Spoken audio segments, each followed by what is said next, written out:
जमीला नज़ीर हिंदुस्तान से आप 2 सवाल करती हैं। पहला सवाल ये कि मेरी एक रिश्तेदार हैं, एक मर्तबा उन पर किसी ने किसी बात का इल्ज़ाम धरा कि आपने फ़लाँ बात की है, लेकिन वो इनकार करती रहीं कि मैंने ऐसा नहीं कहा।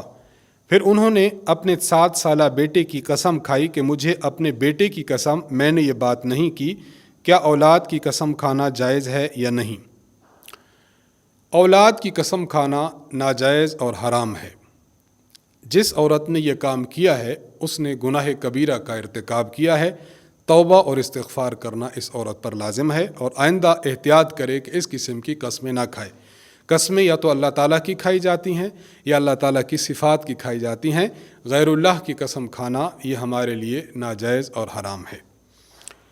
दूसरा सवाल जमीला नज़ीर साहिबा ये करती हैं कि क्या कुरान करीम की कसम खाने से कसम हो जाती है?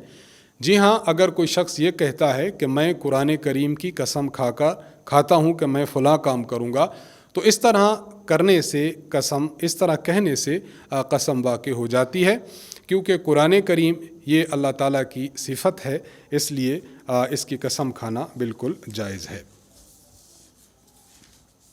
ये चंद सवालात थे जो हमारे अहबाब ने पूछे थे। अल्लाह तबारक व तआला से दुआ है कि अल्लाह ताला हमें शरीयत मुतहरा पर सही मानों में अमल करने की तौफ़ीक़ अता फ़रमाए।